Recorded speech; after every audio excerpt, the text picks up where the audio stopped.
पंतप्रधान मोदींच्या हस्ते पालघरच्या वाढवण बंदराचं भूमिपूजन। यावेळी राज्यपाल CP राधाकृष्णन यांच्यासह मुख्यमंत्री आणि उपमुख्यमंत्र्यांची उपस्थिती।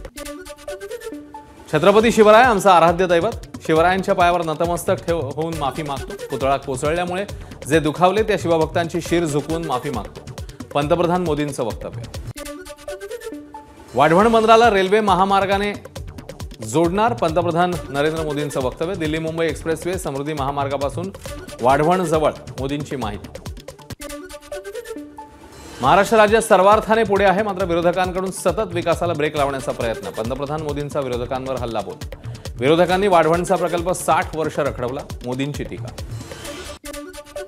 वाढवण बंदरामुळे पंतप्रधान मोदींचं नाव इतिहासात कोरलं जाईल, उपमुख्यमंत्री फडणवीसांचं वक्तव्य। वाढवण बंदरात स्थानिक आदिवासींना नोकऱ्यांमध्ये प्राधान्य देण्यात येईल, फडणवीसांची माहिती। 25 वर्षांपासून वाढवण बंदरासाठी प्रयत्न सुरू असल्याची उपमुख्यमंत्री अजित पवारांची माहिती। 10 ते 12 लाख लोकांना रोजगार मिळेल, अजित पवारांचा दावा। JNPTच्या तिप्पट मोठं वाढवण बंदर होतंय, उपमुख्यमंत्री फडणवीसांची माहिती। वाढवणमुळे पुढची 50 वर्ष महाराष्ट्र अव्वल राहणार, फडणवीसांचं वक्तव्य। BKC मध्ये काँग्रेस आणि भाजप कार्यकर्ते आमने सामने, युवक काँग्रेसची काळे झेंडे दाखवत BKCत निदर्शनं, काँग्रेसचे 15 कार्यकर्ते पोलिसांच्या ताब्यात। पंतप्रधान मोदी पुढील महिन्यात 2 वेळा महाराष्ट्रामध्ये येणार, शासकीय कार्यक्रमासाठी पंतप्रधानांचा भंडारा आणि वर्धा दौरा। उपमुख्यमंत्री अजित पवार मालवण दौऱ्यावर, अजित पवारांकडून राजकोट किल्ल्यावरील घटनास्थळाची पाहणी। प्रत्येक नेत्याने कार्यकर्त्याने तारतम्य ठेवावं, राजकोट किल्ल्यावरील राड्यावरून अजित पवारांनी सुनावलं। ठाकरे गटाचे खासदार संजय राऊतांकडून राजकोट किल्ल्यावरील शिवरायांच्या पुतळ्याची पाहणी। यावेळी संजय राऊतांसह आमदार वैभव नाईकही उपस्थित। आपल्या पापाचं खापर नौदलावर टाकतायत, पुतळाच बेकायदेशीर होता, राऊतांचा आरोप। कुणाचा वरदहस्त होता अशीही विचारणा। भाजप नेते निलेश राणेंनी मालवण दुर्घटनेबाबत उपस्थित केले गंभीर प्रश्न। शिवरायांचा पुतळा कोसळल्या, त्यामध्ये वैभव नाईक यांचा हात तर नाही ना? दुर्घटनास्थळी वैभव नाईक 15 मिनिटात कसे पोहोचले? निलेश राणे यांचा सवाल। पुतळा प्रकरणात माझं नाव घेतलं जातंय, मी इथला लोकप्रतिनिधी आहे, जिल्ह्यात राहतो म्हणून सर्वात आधी पोहोचलो, त्यातही लोक राजकारण करतायत, निलेश राणेंच्या टीकेला वैभव नाईकांचं प्रत्युत्तर। केवळ पैसे खाण्यासाठी ठाण्यातल्या कंपनीला टेंडर दिलं, पुतळ्याच्या कामामध्ये भ्रष्टाचार करून लोकसभेला पैसे वाटले, ठाकरे गटाचे आमदार वैभव नाईक यांची टीका। आमदार नितेश राणे आणि आमदार गोपीचंद पडळकर यांची मवियावर टीका, चुकून मवियाचं सरकार आलं तर आम्ही जेलमध्ये असू, आमदार नितेश राणेंचं वक्तव्य। तर 2029ला शरद पवारांचा पक्ष राहणार नसल्याचं पडळकरांचं वक्तव्य। Z+ सुरक्षेसंदर्भात शरद पवारांच्या घरी बैठक, शरद पवारांनी औषधहा सुरक्षा नाकारल्याची माहिती। शरद पवारांच्या अटी शर्तींबाबत केंद्रीय गृह मंत्रालयाला अहवाल सादर करणार, अंतिम निर्णय अजून नाही। हर्षवर्धन पाटलांनी महायुतीतनं बाहेर पडावं, कार्यकर्त्यांची मागणी। माझा जनतेवर विश्वास, थोड्या दिवसात निर्णय घेऊ, हर्षवर्धन पाटलांचं वक्तव्य। गोकुळ दूध संघाची 62वी सर्वसाधारण सभा गोंधळात सुरू, सत्ताधारी आणि विरोधकांची एकमेकांवर समोर घोषणाबाजी। दूध संघाच्या अध्यक्षांनी गोंधळातच सभा चालवली। काँग्रेस राष्ट्रवादीशी आयुष्यात आपलं पटलं नाही, आज मांडीला मांडी लावून बसलो तरी बाहेर आलं की उलट्या होतात, शिवसेना नेते तानाजी सावंत यांचं खळबळजनक विधान। मंत्री तानाजी सावंत यांच्या वक्तव्यावरून अजित पवारांसह सुनील तटकरेंकडून मुख्यमंत्र्यांकडे नाराजी व्यक्त। या प्रकरणात लक्ष घालू, मुख्यमंत्र्यांचं आश्वासन, सूत्रांची माहिती। मविया सरकारच्या काळातही आम्हाला असं कोणी बोललं नाही, एकतर तानाजी सावंतांना मंत्रिमंडळातून बाहेर काढा, नाहीतर आम्हाला बाहेर पडू द्या, उमेश पाटील यांची प्रतिक्रिया।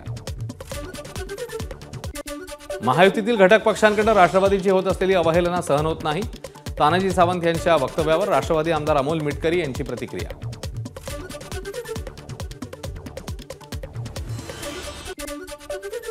महायुती म्हणून आम्ही तिन्ही पक्ष एकत्र आहोत, तानाजी सावंतांचं मत पक्षाचं मत म्हणून घेऊ नका, महायुतीमध्ये कुठेही अडचण नाही, मंत्री शंभूराज देसाईंचं वक्तव्य। बदलापूरच्या घटनेनंतर पुणे पोलीस ॲक्शनमध्ये, शाळा परिसरातल्या पानटपऱ्या हलवणार, शाळेच्या 100 मीटर परिसरात गुटखा, सिगरेट, अंमली पदार्थ विक्री रोखणार। पूजा खेडकर प्रकरणी YCM रुग्णालयाचा अधिष्ठाता डॉक्टर बाबळेंची स्वतंत्र चौकशी होणार, दिव्यांग आयुक्तालयाने चौकशी अहवाल फेटाळला। महिला पत्रकाराला शिवीगाळ प्रकरण, वामन म्हात्रे यांना हायकोर्टाचा सोमवारपर्यंत अंतरिम दिलासा, कल्याण कोर्टाने अटकपूर्व जामीन फेटाळल्याच्या निर्णयाला म्हात्रेंकडून हायकोर्टामध्ये आव्हान। पीओपी गणेश मूर्तींना तुर्तास बंदी नाही, हायकोर्टाचा दिलासा. पीओपी बाबत पर्यावरण संवर्धनाच्या दृष्टीने तयार केलेल्या नियमावलीचे काटेकोर पालन करा, हायकोर्टाचे निर्देश. पुढील सुनावणी ऑक्टोबरपर्यंत तहकूब. नाशिकमध्ये गणेश मंडळांची जिल्हाधिकारी कार्यालयात बैठक. पालकमंत्री दादा भुसे यांच्या प्रमुख उपस्थितीमध्ये शांतता बैठकीचं आयोजन. शहरातील खड्ड्यांमुळे शहरातील गणेश मंडळाचे पदाधिकारी आक्रमक. नागपूरमध्ये पीओपी मूर्तींची विक्री करणाऱ्या 9 विक्रेत्यांवर कारवाई. 58 गणेश मूर्ती जप्त. नागपूर महापालिकेच्या उपद्रव शोध पथकाची कारवाई. पुण्यातील 25 पोलीस चौक्यांच्या हद्दीतील 1000हून अधिक सीसीटीव्ही कॅमेरे बंद. केबल तुटल्यामुळे हे कॅमेरे बंद असल्याची माहिती. पुण्यामध्ये बसवले होते 2909 कॅमेरे.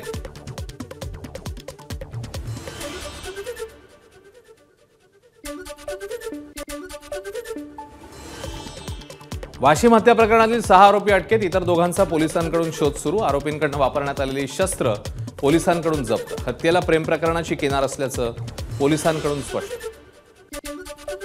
चिपळूण तालुक्यातल्या सावर्डे नांदगावमध्ये वृद्ध महिलेची हत्या. संबंधित घटनेचा पोलिसांनी लावला 24 तासात छडा. एका संशयिताला मुंबईतनं अटक. 4 दिवसांपूर्वी पुण्याच्या मुठा नदीत वाहून गेलेल्या मृतदेहाचा गूढ शोधण्याचा पुणे पोलिसांचा प्रयत्न. ड्रोनच्या सहाय्याने पुढील तपास सुरू.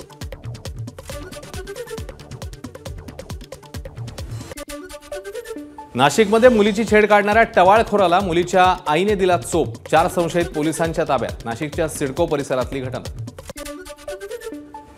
बुलढाण्याच्या वरवट बकालमध्ये तरुणाकडनं विद्यार्थिनीची छेड. तरुणावर विनयभंग आणि पॉस्को अंतर्गत गुन्हा दाखल.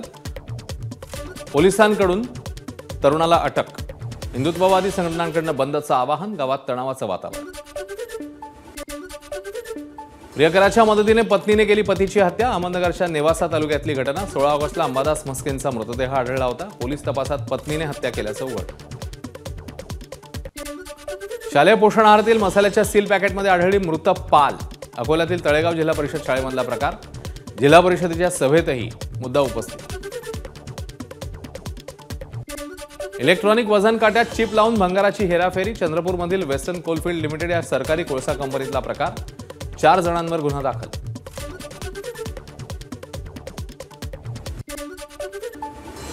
झारखंडचे माजी मुख्यमंत्री चंपई सोरेन यांनी केला भाजपमध्ये प्रवेश.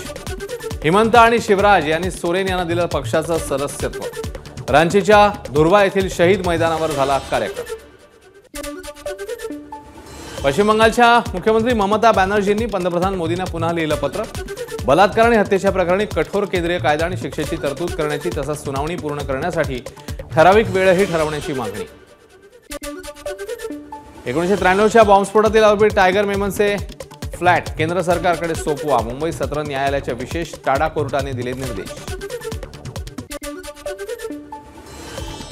उत्तर अरबी समुद्रात आज चक्रीवादळ निर्माण होण्याची शक्यता. राज्यात पावसाचा इशारा. 31 ऑगस्ट आणि 1 सप्टेंबरला विदर्भासाठी तर 2 तारखेला कोकण आणि मध्य महाराष्ट्राकरता ऑरेंज अलर्ट जारी.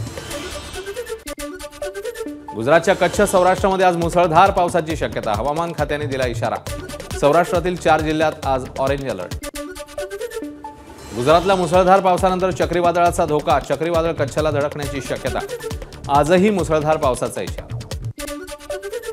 गुजरातमध्ये निसर्गाचा कहर. 18 जिल्ह्यांमध्ये पुराचा फटका. पुरात रस्ते, गाड्या, पूल वाहून गेले. हेलिकॉप्टरने बचाव कार्य सुरू. कोलकात्यामध्ये झालेल्या स्पेशल पॉवर लिफ्टिंग स्पर्धेच्या पुण्याच्या चिंतामणी राऊतने स्पर्धेत पटकावलं सुवर्ण पदक. स्पर्धेनंतर चिंतामणीची आंतरराष्ट्रीय स्पर्धेसाठी निवड. जॉर्डनमध्ये इस्रायलच्या विरोधात निदर्शनं. वेस्ट बँक आणि गाझामधील इस्रायली सैन्याच्या कारवाईचा निषेध. इस्रायलवर कारवाई करण्याची ही मागणी. किरकुक शहरावर तुर्कीचे घोंगावणारे ड्रोन इराकने हाणून पाडले. इराकच्या लष्करी अधिकाऱ्यांचा दावा.